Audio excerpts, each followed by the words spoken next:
Once upon a time, there was a young basketball player who had dreams of becoming one of the greatest basketball players of all time.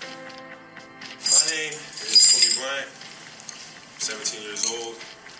With the hunger, the motivation, and the desire to be the best possible basketball player that I could be. He worked day and night, every day, for years and years and years and years and years. As time went on, 20 years had passed, and he felt that he had accomplished all that he set out to accomplish. But what he come to realize is that the goal that he set out initially of becoming the greatest of all time was a very fickle one. And what he realized that the most important thing in life is how your career moves and touches those around you and how it carries forward to the next generation. But he realized that's what makes true greatness. Well, the story would be about transformation of a kid looking inwardly to then growing up and understanding the importance and the power is looking outward. It's a great feeling to know that you set a goal for yourself and you were able to reach that goal and to knock it down. If I had the power to turn back time, I would never use it. I don't think about it. Because then every moment that you go through means absolutely nothing, but you can always go back and do it again.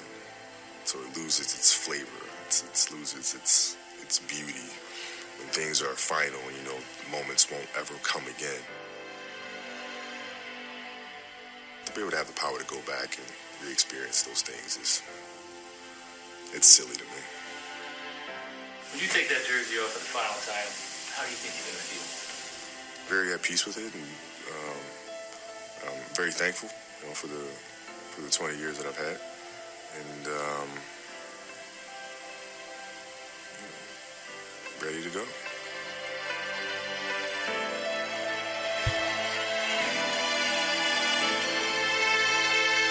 Ladies and gentlemen, welcome to another episode of Locker Room Talk Uncut. We are your hosts, Chad Penrod and Drew Garrison. Our co-host, Austin Sally, is not here today. He and his family are welcoming in a new family member. Baby Everett was born yesterday. We want to congratulate our co-host and his family on the birth of their baby boy. Congratulations, man. And we want to get right into it. That sound clip you heard there at the beginning of the episode was Kobe Bryant. Kobe Bryant gave that interview towards the end of his career, heading into retirement, and that kind of hits a little deeper now. For those of you that know, Kobe Bryant was in a helicopter accident with his daughter Gigi, and both lost their lives. Kobe Bryant, still so young, 41 years young, and even younger his daughter, Gigi, was 13. Gone way too soon. And Drew, I kind of want to pass this thing to you, man.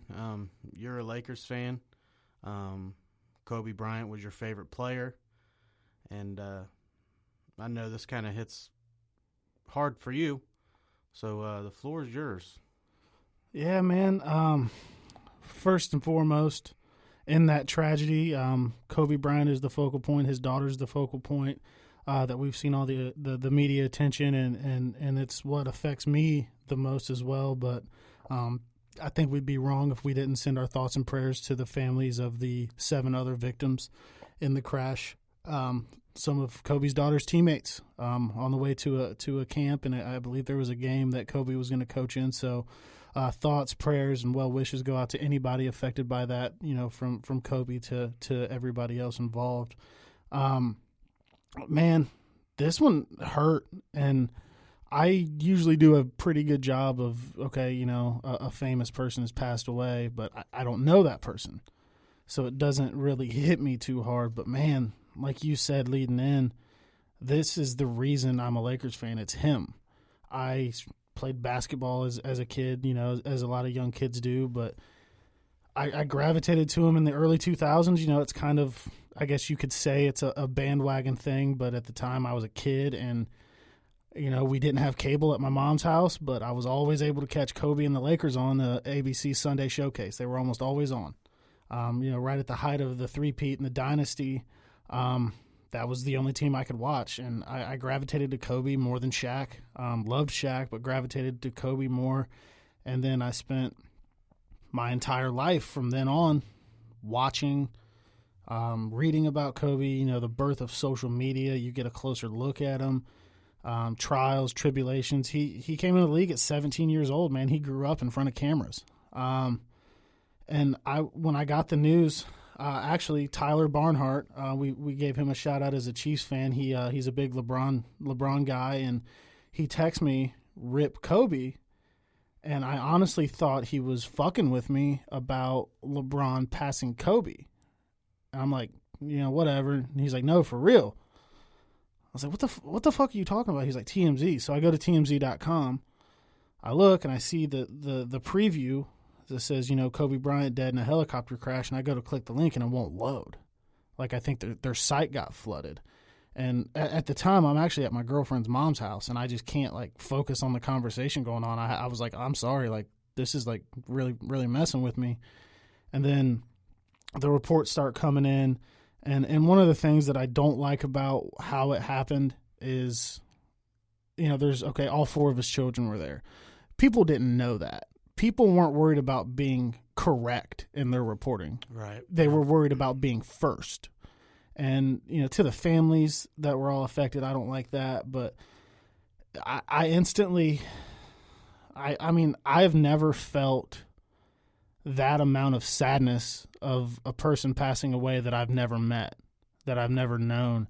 And he's honestly a huge part of my childhood. And it's crazy to watch him, through social media, Instagram. I mean, the night before, he had just tweeted LeBron a congratulations at passing him on the all-time scoring list, and all of this stuff, and watching him work with his daughter, and the work that he was putting in, not only for women's basketball specifically, but mentoring young players in the league, teaching fundamentals that I think are getting overlooked a lot with these trainers you see online, and he was really working those. So he was making an impact on the game of basketball years after retiring, and it just brought up so much, man. I won't lie to you guys, I cried as if I lost a family member, and I don't believe that's ever happened to me over a person that I didn't know.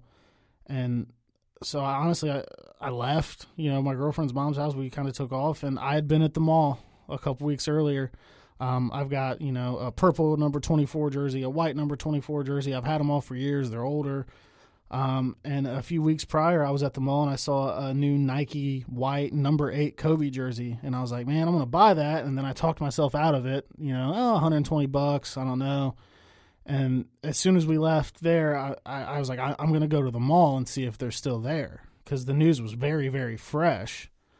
And the guy's like, man, we've had people coming in left and right. There was one left, and it happened to be in my size. So I bought it without hesitation. I came home.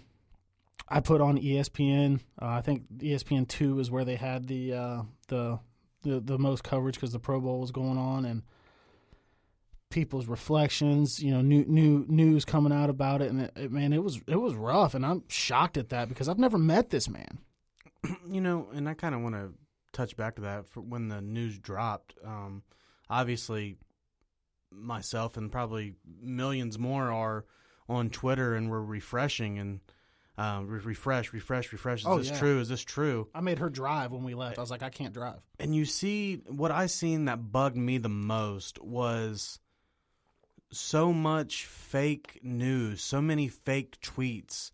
There was NBA sources or NBA reporters, and the one that bugged me the most was Kobe Bryant and his 4 daughters on a helicopter, all pronounced dead.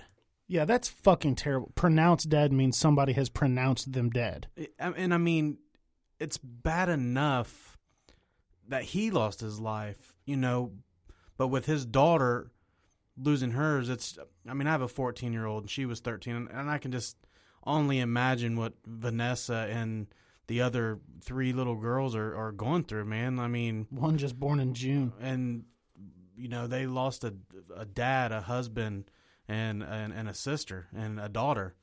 But like I said, like, who would report that? Like, why would you, not knowing for 110% who was on that helicopter, and you report that Kobe Bryant and all his daughter? That's absolute bullshit. Cold-blooded. I mean, I just don't see how someone can do that. I kind of want to get into it. I mean, you kind of gave your, why you were so fond of Kobe, and, and the reason why I'm such a huge Kobe fan was, people want to talk about the 60-point game and the 81-point game, and, and what he did on the court, points-wise and stats-wise. But, man, when I think of Kobe Bryant, the first thing that comes to my mind is just the ultimate competitor. Ultimate. Man, so, like, that's something not LeBron doesn't have. I'm not sure Michael Jordan I'm not sure he did was either. as competitive as Kobe Bryant. Like, you heard in that video, or, in that sound clip there in the front at the beginning of the show, the dude was in the gym every day for years, 7 days a week, just getting it, just perfecting his craft, just trying to become the best. And I have kids, and when they ask me, who's the ultimate competitor? Like, who should I watch? What, who should I follow? Man, Kobe Bryant is at the top of that list with Tom Brady. And I remember his last game, you sent a Snapchat of Mason, your son, up later than normal, and you weren't telling him to or coaching him to, but he was watching Kobe's last game, and we were all, I mean, I teared up when that happened. We were all kind of kids again, and that, as corny as that may sound, but it was just the impact that he had. It's just incredible, man, and I think our generation, and and especially the younger, the teenagers out there, I don't think we or them got to see that much of MJ to Right. really be like, man, watching MJ was great. We grew up on Kobe. It's Kobe and LeBron. Yeah. I mean, and I know you guys see this all the time, but everyone shoots a wad of paper into a trash bin and says Kobe. I have for years. And just the impact that he's going to leave behind, and you just see people coming together, and just for this guy, and it's just it's sad. It's very sad. And that's the beauty in it, if there is any to be found. There was always the Kobe LeBron argument. You and I engaged in it, when he was playing for your Cavs. And there was always the, Kobe LeBron, Kobe LeBron, Kobe LeBron. And, now it's just, after he retired, he befriended LeBron. Just recently, he was at a Lakers game courtside with Gigi. They had a nice embrace. They had developed a friendship through Team USA, playing together. And that kind of got put to bed. And, I remember when the Lakers first signed LeBron, Kobe's first reaction was, "I love it," in all caps. "I love it." And that's all he ever wanted. The Lakers to be great, the Lakers to win, the Lakers to have the best. And now, I mean, LeBron hasn't even said a word, man. I think he's real tore up about it. I mean, I don't know personally, but there was a video, I think TMZ dropped of I did LeBron see getting that. off the plane, and in tears.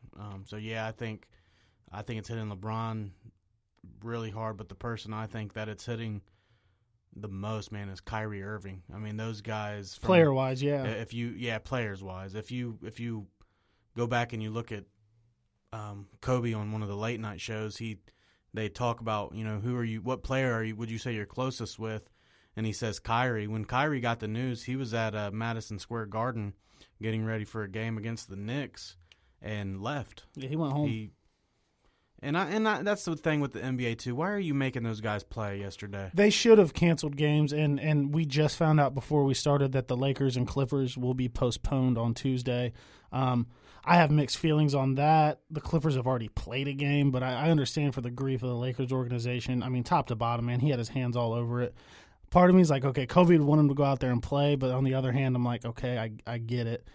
But, I mean, yeah, man. I mean, players all over social media. Doc Rivers could, hardly speak, man. I mean, you've seen players like Bradley Beal, just bawling his eyes out, and, Tyson Chandler, who was one of Kobe's teammates. And, I just don't like the NBA putting them in that spotlight of grown men crying, while they're trying to gather themselves, and I just feel like they should have canceled those games. And there were a lot of really cool tributes, man.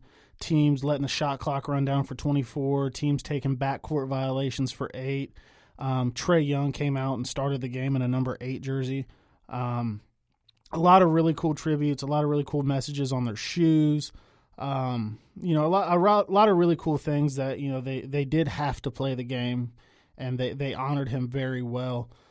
It's just one of the most impactful parts of this to me is just, and Colin Cowherd touched on this very well. I watched a video today. There are 2 things in the world that bring us together.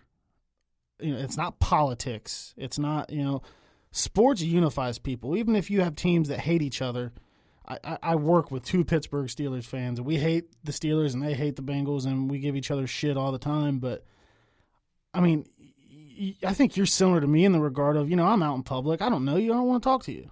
I see somebody. If it's somebody I don't know, I don't want to talk to you. Stay away from me. Give me my space. But how many times have you been at a football game or a basketball game high-fiving the guy next to you that you've never met in your life? That, and how many times have a conversation been going on to your left or your right behind you, and you hear it, and it's sports, and you just you want to put your input in, And you go to the gas station, man, and I kind of touched on this on Facebook last night because I just had a post I wanted to get out, I guess, as I was processing things, and 95% of the time I'm wearing some sports-related clothing, shirt, hat, whatever it may be, and you bump into somebody at the gas station, and they, the Bengals got the shit kicked out of them last week, or, whatever, and you have those conversations. But I walk in wearing regular clothes, and anybody starts talking to me, I'm like, what the hell does this guy want?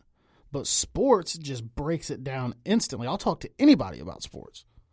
And it's crazy how they can impact you. That's what really hit me last night, because I felt like I lost a member of my family over a basketball player that I never met. And it's just crazy how we watch sports and we unplug from everything, life, bills, kids, responsibility, job, lack of a job, whatever it can be, all the crazy shit and the shit that stresses us out and weighs on us.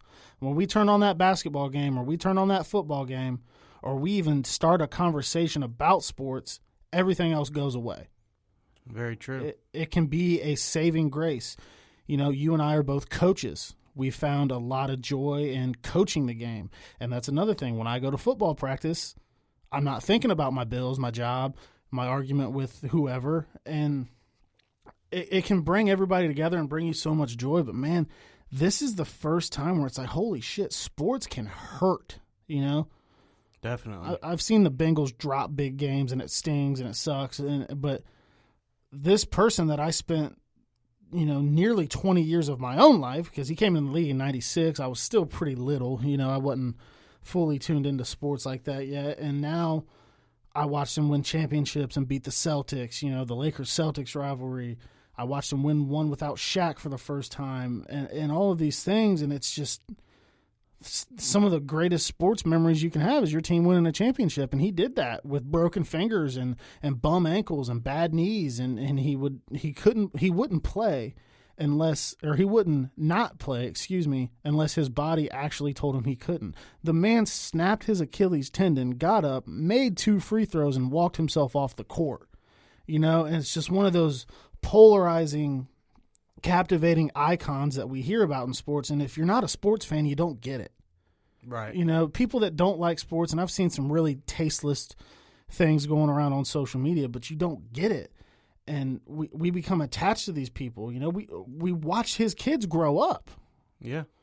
And he wasn't sick. He wasn't old. He was taking a helicopter and flying to coach his daughter, which is one of the things he loved to do the most. And I saw a really cool interview that he did with Alex Rodriguez about that today, actually, and it was really, really eerie to watch. But the general point is, and don't quote me on anything, but they asked, you know, why do you take helicopters to games and practices? And he said, well, it got to the point where traffic was so bad that I was on my way back from practice and I would miss a school play, or I would miss this and I missed that. And he said, I need to find a way to where I can still fully invest myself in my craft, like we know he did, maybe better than anybody that's ever played the game, but also still be there with my family.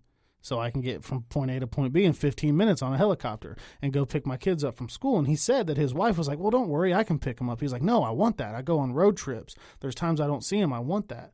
So he started flying to games, and I truly don't believe it was to be a big shot or flash his money. It was, this is something that I can make sure that I can still have the time with my family that I need. And it's just crazy that, you know, he passed away in a helicopter with his daughter. You know, you bring that up, and one of the things that I'm always going to think about when this is brought up is we just hit on how he was the ultimate competitor, you know, and he had just retired, and I was like, how can someone who loves the game like that ever not want to play the game?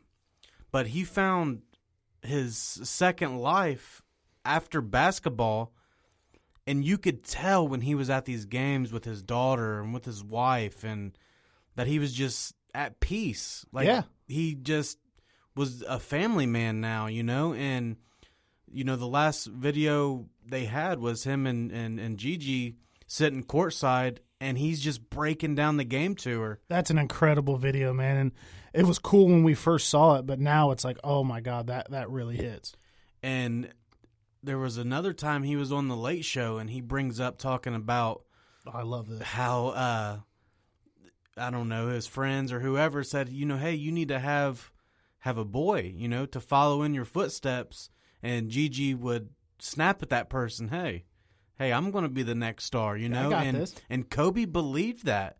Kobe believed that she was going to be, you know, whether it's the WNBA or whatever it was she wanted to do.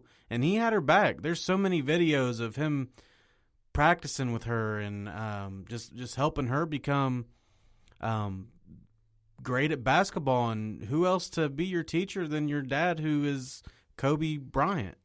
And, you know, he always said, she wants this. I didn't force her to pick up a basketball, you know, and he loves the game so much, but he stepped away in the playing aspect because Kobe always said he's going to get everything he's got. And I think he truly knew that his body wasn't going to give anymore.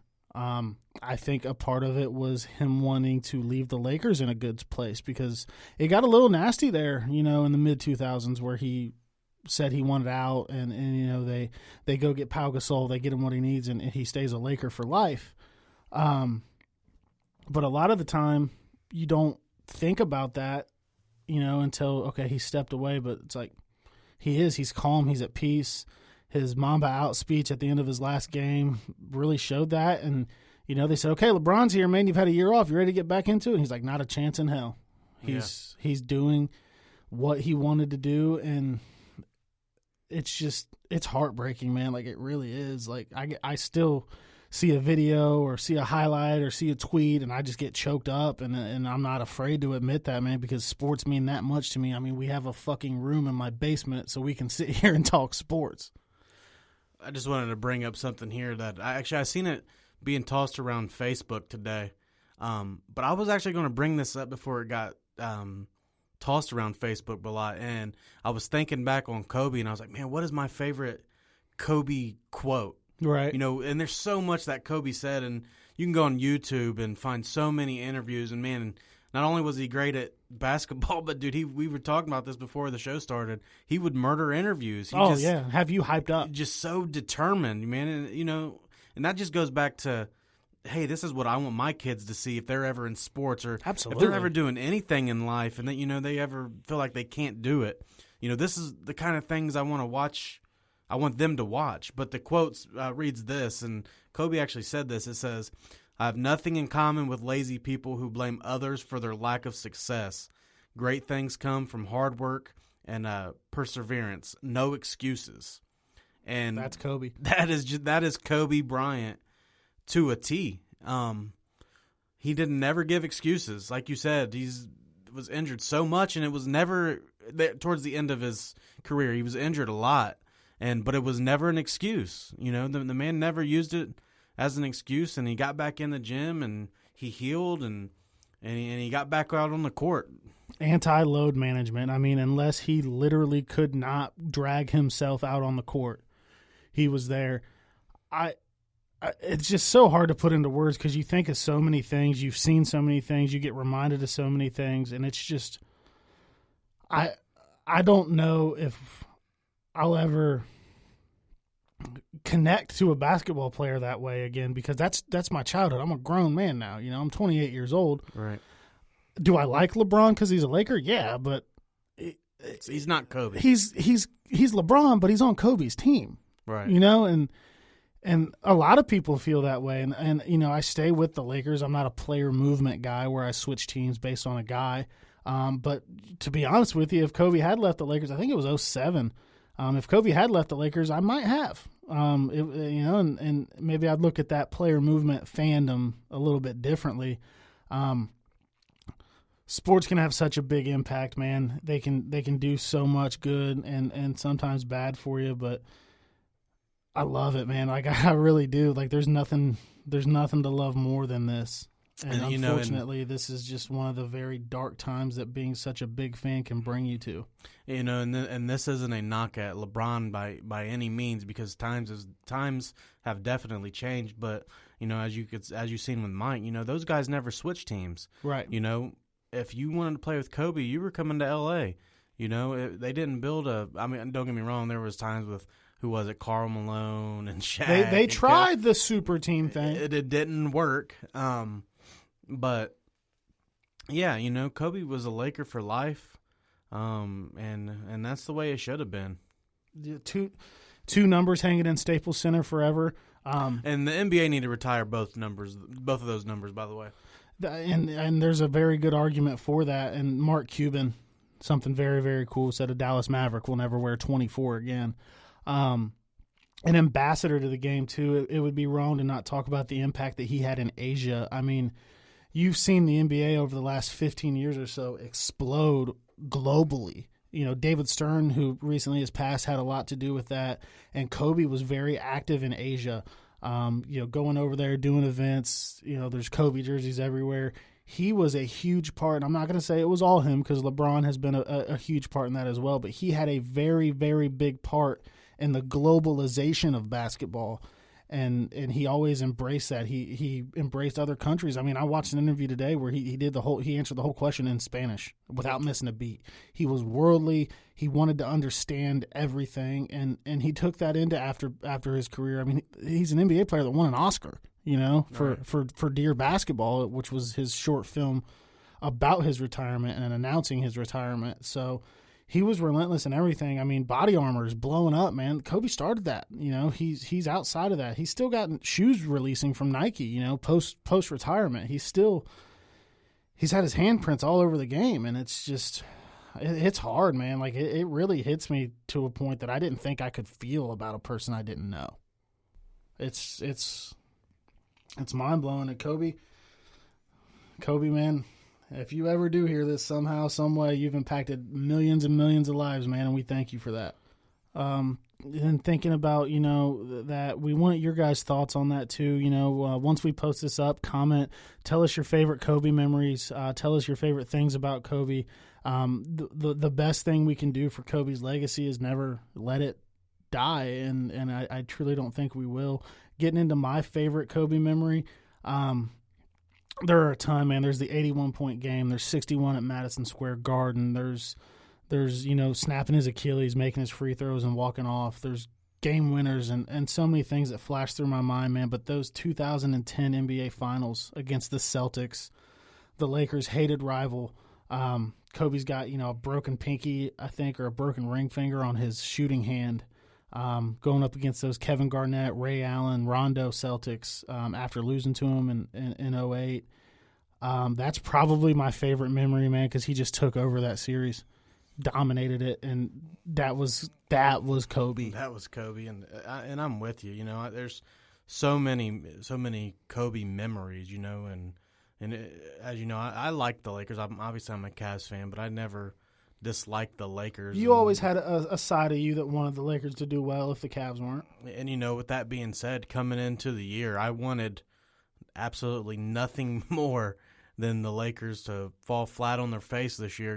Get beat by Kawhi and the Clippers, or like I always said, it was a matter of time, and KD and Kyrie got together. But for the rest of this year, man, I want nothing more than LeBron and AD to deliver a championship and just dedicate it to Kobe, and it just feels so right that that's what needs to happen. Like, you won't hear me bash on the Lakers the rest of the year because I'm a Lakers fan the rest of this year, and I truly hope that somehow, some way that they can get one for Kobe, and it would just be so fitting. And like I said, I don't want to see nothing more but that. And getting into my fondest memory of it, man, like you said, there's so many memories of Kobe Bryant, what he did on and off the court. But if I'm going back to the on the court, Kobe Bryant went out in the most Kobe Bryant way. That was in my mind too, against man. Utah, man. I mean, the world's watching. You see Snoop Dogg and Jack Nicholson obviously is courtside, and Shaq and all those guys, and Kobe just, they had such a bad team.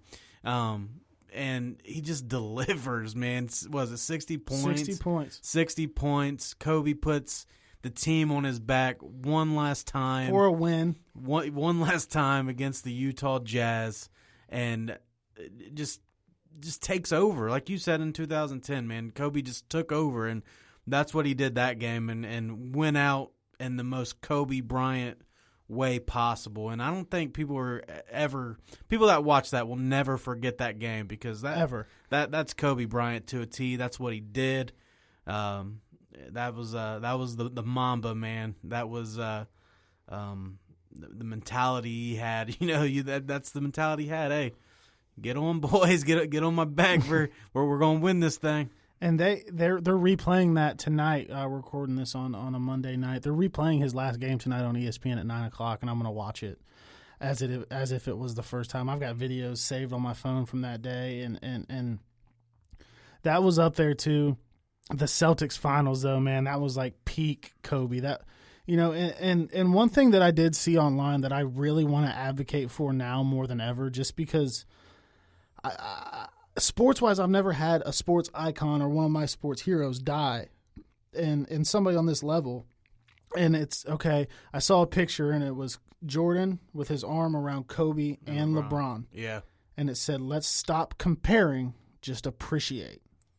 Yeah, appreciate the greatness from those three guys that everyone always compares. And they all had their generation. Jordan was the 90s, Kobe was the 2000s, the 2010s, and then LeBron kind of creeped in after so I would put, Jordan the 90s, Kobe the 2000s, LeBron there in the 2010s, and we can just appreciate that and let it lie. I mean, obviously you'll never stop the debate, but and I did so much of LeBron hating and when Kobe was at the top of his game, and now looking back at it, it's just like, man, these guys can literally be gone in a second. Let's stop comparing everybody, and let's just appreciate who they are. And that's one of the best things that I think we can do now. And, like I touched on earlier, his embrace with Kobe since Kobe is retired has been really cool to watch. And I hate to turn it back to the actual game on the court, but Kobe would.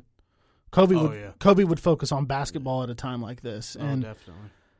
I'm critical of LeBron. I've been critical of LeBron on Twitter, Facebook, here on the podcast.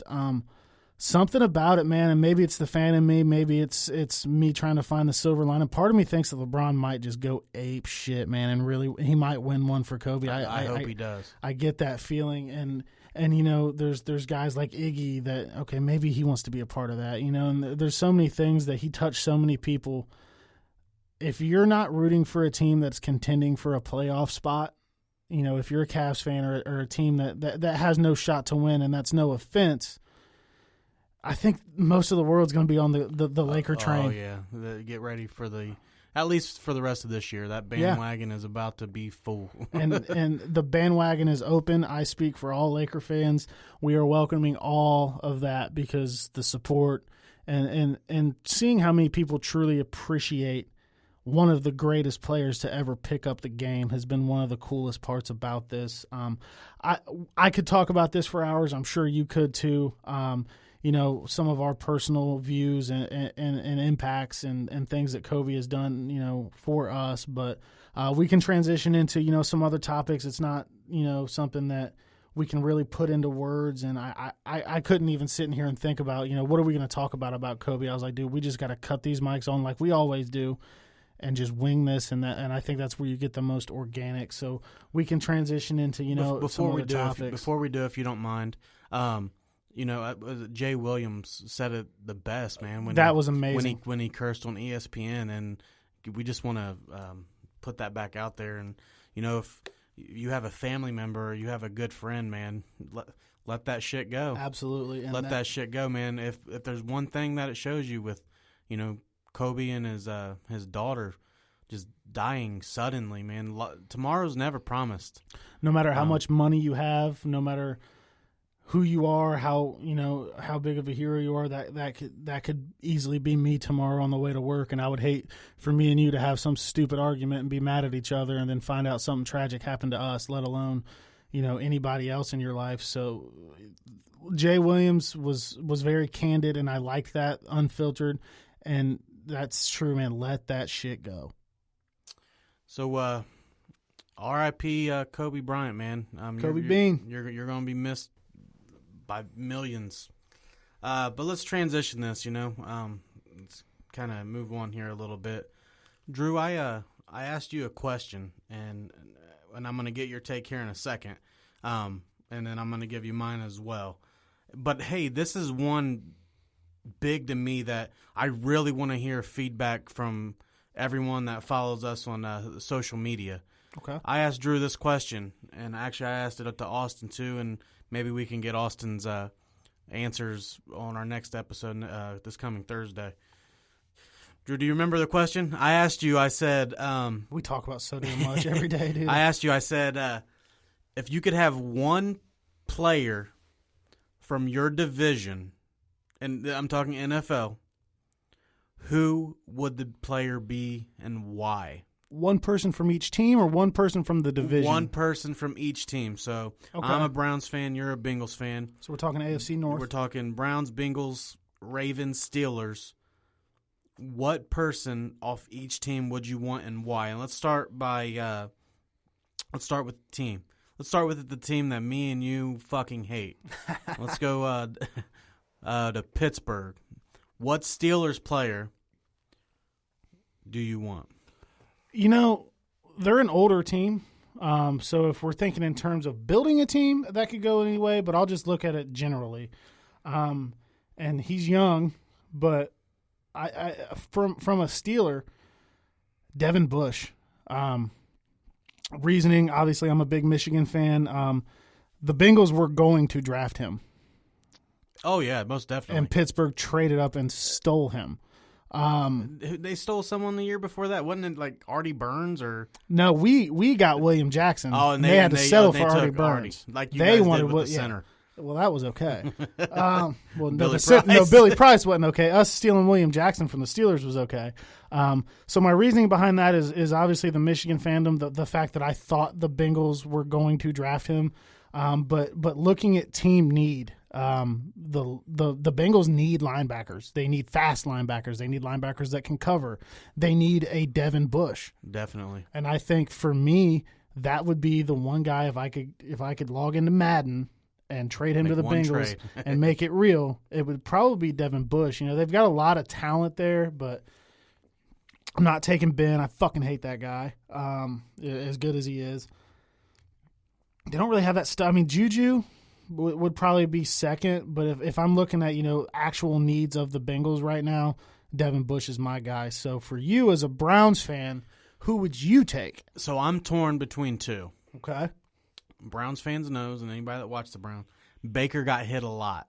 And Villanueva, I believe is that how I say it? Alejandro Villanueva, yeah. Villanueva. One of the Steelers I really like. Left tackle is a very good left tackle. And I'm torn. Do I take Villanueva, Could help the Browns quite a bit. who would watch Baker's backside? Plus, I love his background.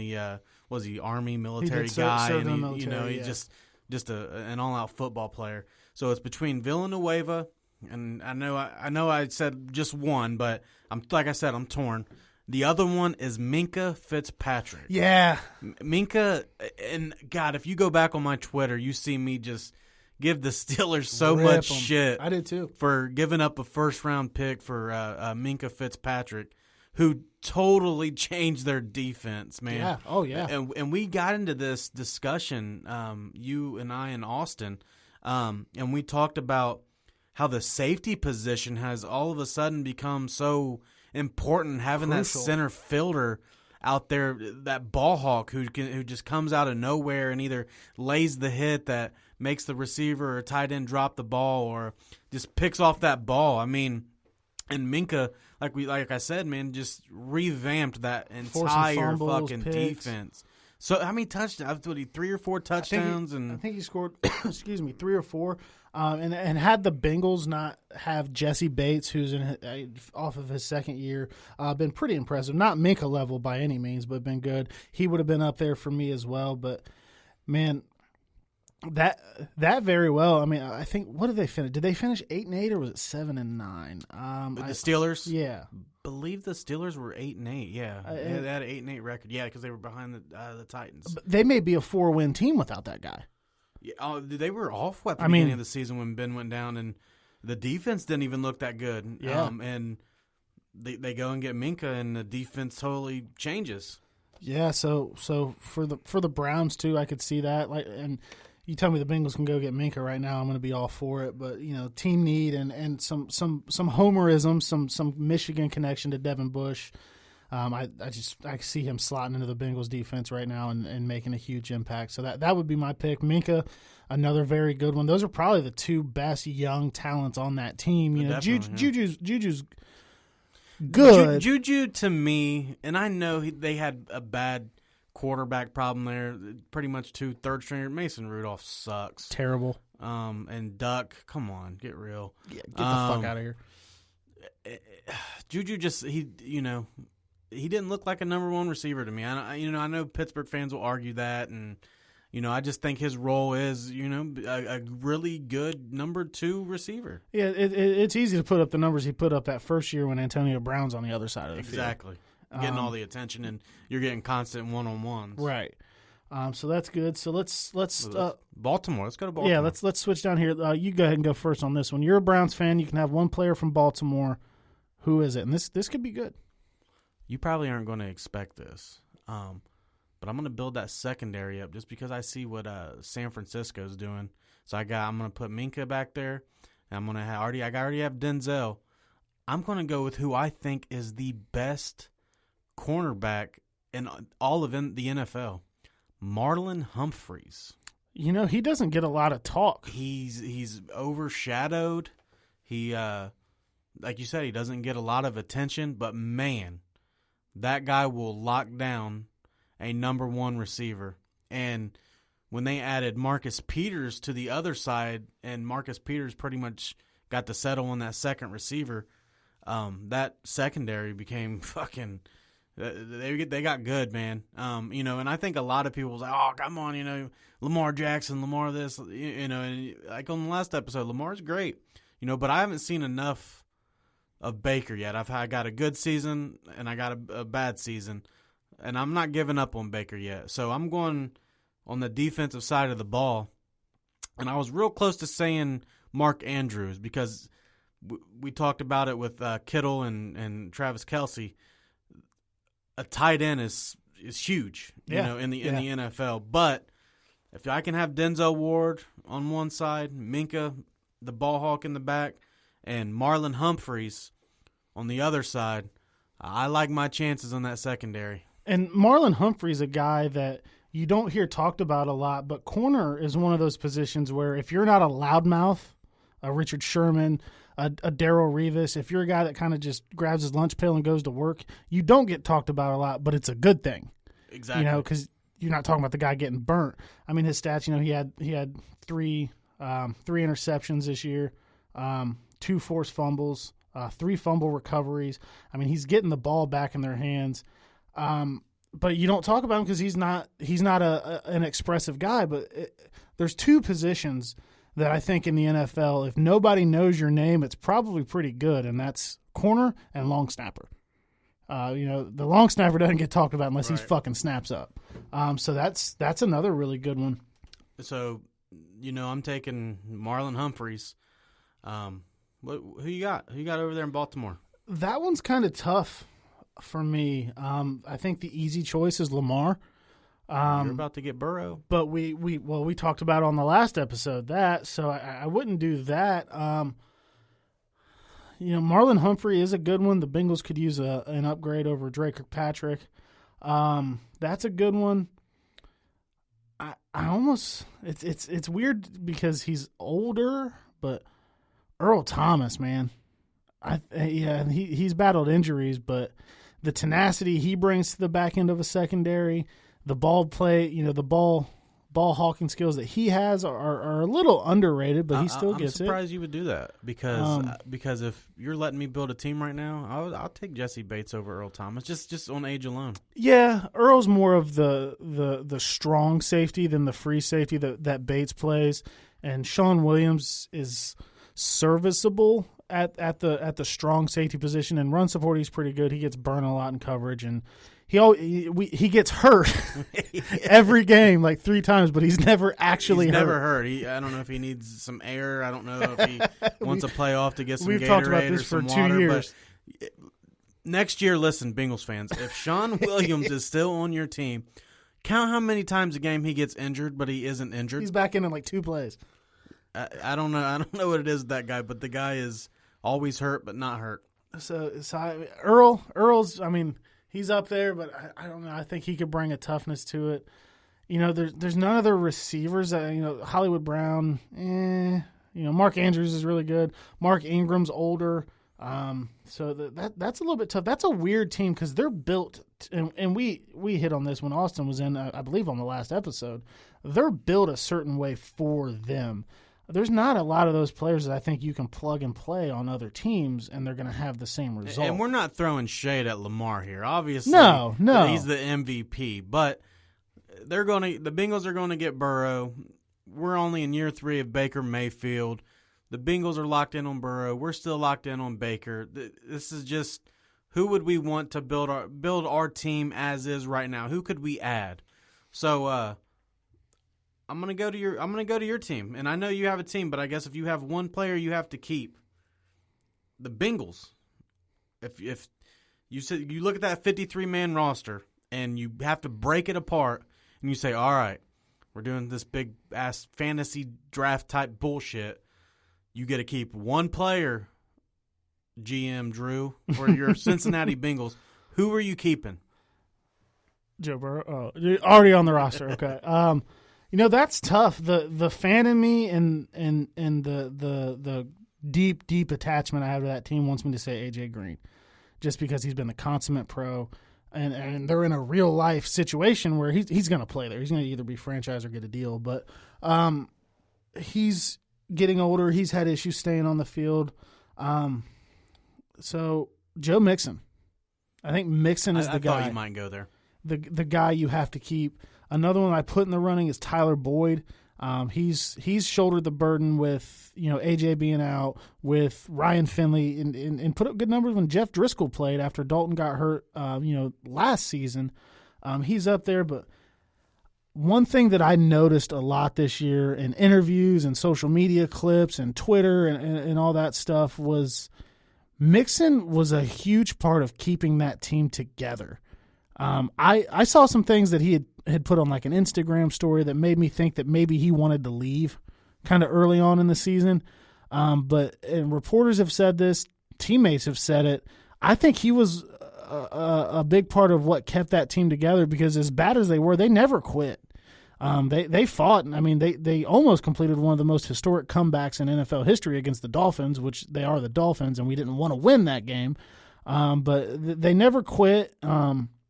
Zach Taylor gets a little bit of credit for that, as much of a flaw as I can find in his offensive coaching. But Mixon, man, he's a special talent. And there's plays that the average person doesn't really catch where he takes a pitch or he gets a handoff in the backfield and he's about to get hit for a 3-yard loss and he makes that one guy miss and gets 2 or 3. Oh, Mixon is damn good. He's damn good. Those small, and those plays that keep you from those 3rd and long situations, because that holy shit, I thought he was dead 5 yards in the backfield. He puts that cut on, he makes that move, he gets a couple yards. You're still ahead of the sticks. And the way that he kind of kept the team together, he has really grown from the issues that he had coming out of college as well. I haven't heard a bad thing about him off the field since he's been there. Even though he was mentored by Pac-Man Jones at the beginning. I don't know how the hell the Bengals thought that was a good idea, but that's probably my guy. Joe Mixon, if you tell me, gun to my head, I have to keep one Bengals player for their success in the next 3, 4, 5 years, it's Joe Mixon, and they need to extend him as soon as possible as well. So, honestly, and this is no insult at the Bengals. That's not what we're doing today. Because there's talent there. Obviously, if I didn't take Minka, I'm going to take Jesse Bates. If I just didn't take Marlon Humphreys, I'm going to take William Jackson III. If I didn't have Nick Chubb, and I don't know if we're going to have Kareem Hunt anymore, I'm going to take Joe Mixon. So there's a lot of talent, or there's some talent in Cincinnati, and Joe Burrow hopefully can bring that out. But that's not what this is about. But if I have one player, and I got to take him, and I'm hoping to God he can stay healthy, I'm taking AJ Green. That's a no-brainer for me. I'm putting AJ. I'm putting him and OBJ on the outsides, and I'm having Jarvis in the slot. Talk about opposite. I mean, you want to talk about fucking loaded? Oh my God! You bring some height to that. That receiving core. But that's where I'm going. And touching on AJ Green just for a second, I know this isn't what we're doing, but it gets brought up a lot. Whether he stays in Cincinnati or not, I got a $150 stitched real AJ Green jersey last fucking July, and he never played. But if he doesn't come back to Cincinnati, that's a guy I want to go see win a ring. Man, and that's the way I felt about Joe Thomas. I'm like, God damn, man. And we didn't even have any quarterbacks when Joe was there. He introduced himself in the huddle, he said. But I'm like, man, Joe needs to retire Brown, which he did. But I was just like, Joe just has to be traded, man. Right. You deserve this. Like you're the Iron Man. Like, I was like that with Whitworth when they were in the Super Bowl with the Rams. I'm like, dude, win this for Whit. Right. But yeah, that's where I'm at. I'm going with AJ and just boosting that offense up and having my way. Doing what I want. He's top 5 if he's still on the field, I think. And that can be a debate for another day. The health. But yeah, scares me. Best ability is availability. Exactly. Can you stay on the field? But all right, so let's go to my team here. Let's go to the Browns and Cleveland Browns. And like we said, the roster's loaded. Who can coach it? Can Stefanski coach it? And this is a no-brainer for me, man. I think we're gonna. I think we're gonna agree on this one. I mean, if you're not gonna say Myles Garrett, what the fuck? Who you really gonna go with? I mean, Myles is just top 3 pass rusher. The defense just changed dramatically when Myles wasn't on the defense. We started getting gashed and no pressure and fucking, teams are taking their tight ends and they're taking their left tackle and, the left guard and, they're triple teaming Myles at times. And it's just, obviously Myles made a mistake, and we hate Pittsburgh, but come on, he made a mistake. He hit a dude with his helmet. You can't do that. Miles is going to be back week 1. You can book it. Yeah, he's coming back. Miles is going to get reinstated. He's going to be back week 1. The NFL saw how terrible that looked and did the rest of the season, but indefinitely was the way. It was optics, and the draft's coming, free agency's coming. People are going to start to forget about that. He'll be back week 1. So, I mean, Kareem Hunt was, what did he get, 8 games? I mean, yeah. and he I'm not going to talk about that. Yeah, because I know. I don't want to piss people off with that. But, yeah, I mean, for me, the Browns, I'm taking Miles. No question. And, yeah, and I kind of knew that we were going to be right in there when you brought this topic up. And, I mean, I love anybody that'll hit somebody from Pittsburgh in the head with a helmet. I fucking love it. Top 3 pass rusher, easily. I watch a lot of Browns. You know, you and I kind of have a similar setup. You've got your man cave with, your big TV and 2 smaller ones on the side. I've got my living room set up. I actually talked my girlfriend into letting me do that with a big TV and 2 on the side. So we like to watch our team on the big screen if we're not watching together, that is. We do that a lot. And, I have the division on this screen and probably a division game on the other screen, and then I'll bring in another one for Red Zone. So I watch a lot of division football because that's what matters to us. And the change in the Browns defense that you mentioned was easy to see. I mean, just like watch completely different defense. Watch that Pittsburgh game even, and then watch the very next game. I said I would take Villanueva from Pittsburgh, and Myles Garrett ate his ass. Ate him up. So I've seen him, tear the Bengals up. To me, the second most important position in football is pass rusher behind quarterback. I mean, the only thing you can argue after quarterback to me with pass rusher is left tackle. Left tackle or, right tackle if you got a lefty, which isn't very common. But Myles Garrett is going to be my pick easily. Dunlap's still pretty good. One thing, Sam Hubbard, 14.5 sacks is the most out of anybody in that draft class that he came out of. Oh, I thought you were going to say 14.5 last season. I'm like, huh? No. Where the hell did that come from? And, and talking about pass rushers. That's over like Bradley Chubb, just to put it out. He was like the top guy in that draft. Bradley also was out a lot of that season. Not throwing knock at Hubbard. True. He's a Buckeye, so I appreciate that. Rotation guy, but I'm picturing Myles Garrett one side and Carl Lawson on the other. That's where I was about to go. Cincinnati, play that fucking guy. What is up with that? I thought it was a Marvin Lawson is a fucking dog. I thought it was a Marvin Lewis thing because he didn't like the young guys, but Zach Taylor comes in and names Michael Jordan a rookie starting guard at the beginning of the season, so it's not a youth thing. Pass rush rotation's great. Hubbard gets a lot of his as being part of a rotation, and I've talked about the importance of that before, but he still didn't. I mean, Lawson was, he blew his knee out. Maybe they were working him back in because you don't get a whole offseason to train and get better. You're rehabbing, so maybe that's it, but he was making impact plays when he was in the game. I don't get it. Put him fucking in. There's something more there. I don't get it because and it's like it's almost like he's not working. Yeah, does he not work hard enough? Does he practice super bad, or I would really like more intel of that situation because it just doesn't make a lot of sense. To me, it's kind of like what happened in Cleveland with Rashard Higgins. The guy, you can't even get that guy on the field. Baker's favorite target, his security blanket, And Rashard came out and said, if actually maybe it was Rashard or it was Njoku, but one of them said, if Freddie was back, they probably weren't going to be back in Cleveland. But I just don't get it. I would like more intel on Lawson. I would also like more intel on Higgins there because those are some talented players that aren't playing for their teams. I don't get it. Yeah, I don't understand that one too. That was a really good question. I think I saw something about it kind of tossed around and wanted to get our input on that. And that's another thing. Interact with us, man. We're going to post this up. We always like to make sure you guys are aware when the new ones drop. Tell us your team. Tell us your division. Who do you want out of there? And the NFC East with the Cowboys and the Giants and the Redskins, maybe sit this one out. That division sucks. All right, you guys can chime in too. I'm just playing. But that's all we're going to have for that one. Moving on here. Kind of wanted to transition a little bit into the Super Bowl. Obviously, the Super Bowl's this week.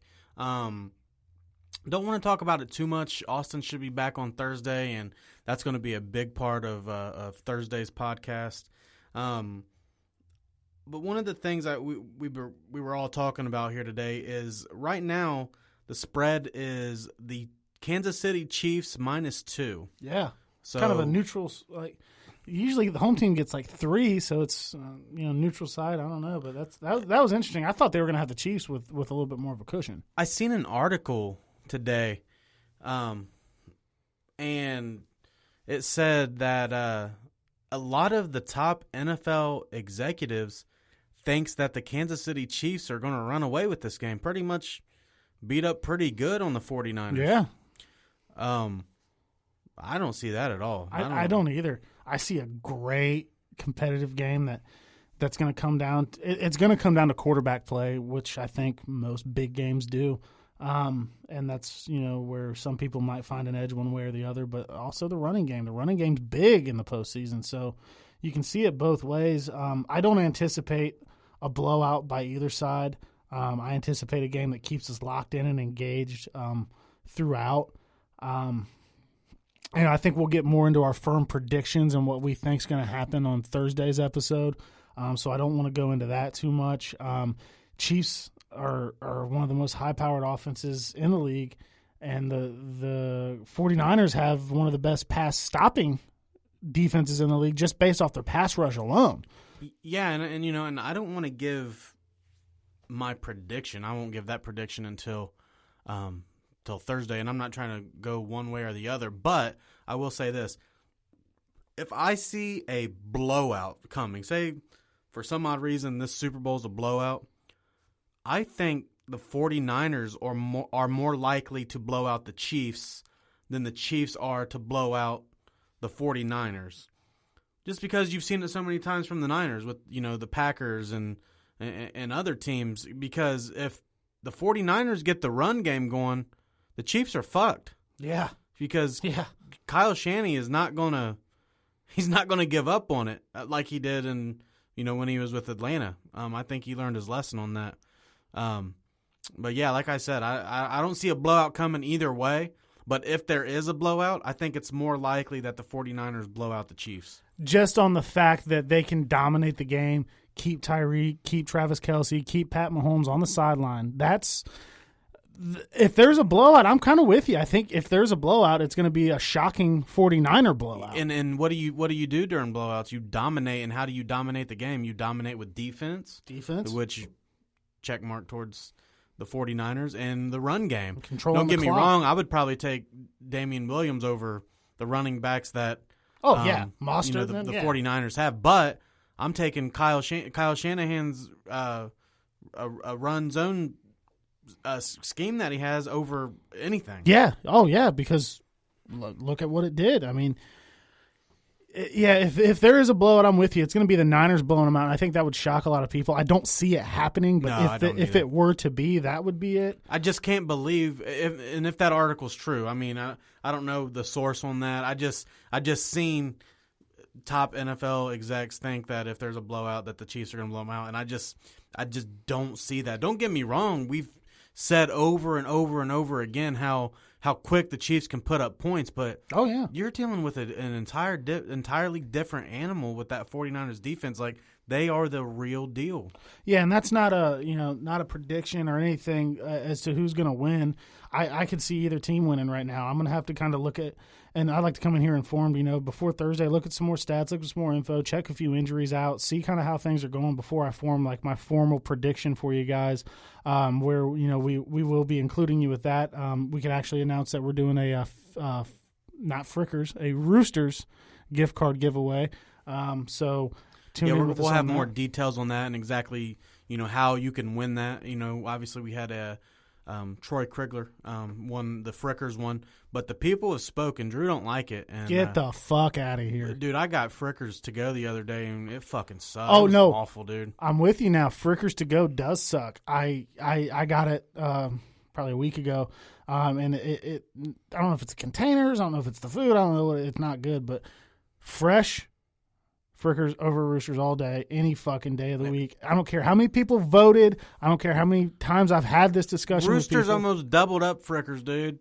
Yeah, well, whatever. You ain't Hey, going to get burnt food from Roosters. next time you go to Roosters, take a picture of their super tube and send it to me.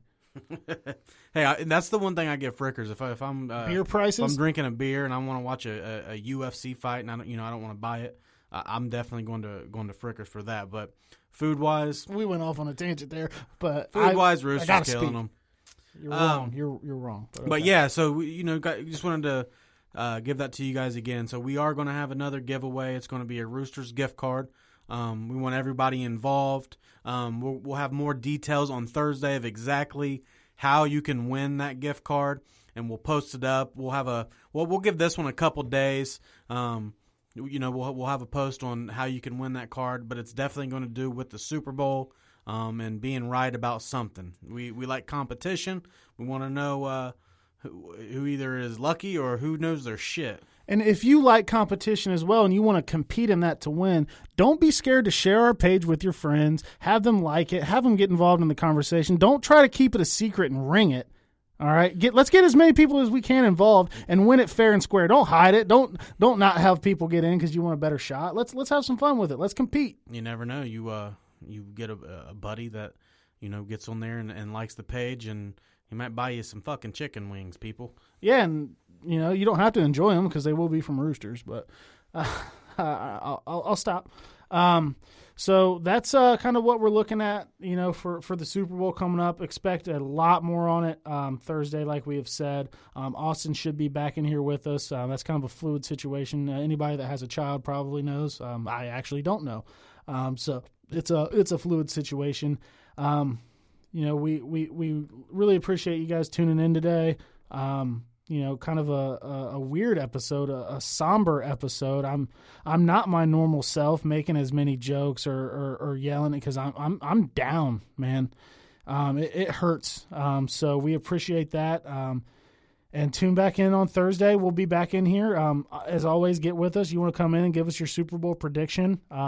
Stop by, call in, give us a Facebook message. The same stuff we say every show. We've had some engagement. Some people we've had some scheduling conflicts. So we are looking for that. Got some things in the works that I think you guys will really, really like. I'm not going to really spoil it at all. But it's going to be something that I think is fairly big and it'll be very insightful for you guys coming in the future. So we appreciate you guys tuning in. I do want to leave you guys kind of how we brought you in with a quote that stuck out to me from Kobe Bryant.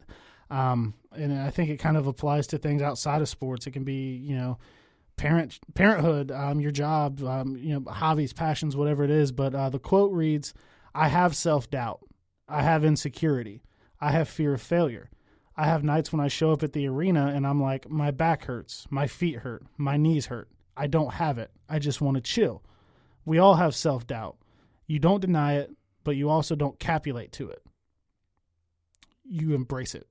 And I think that can, really stick with a lot of people in a lot of aspects. And that's kind of how Kobe has impacted the game, outside of the game, which is the game of life and something that people can look to and read back and when they're going through a tough time. So, like I said, I wanted to start at how we brought it in, paying respect to one of my heroes, and rest in peace, Kobe Bryant.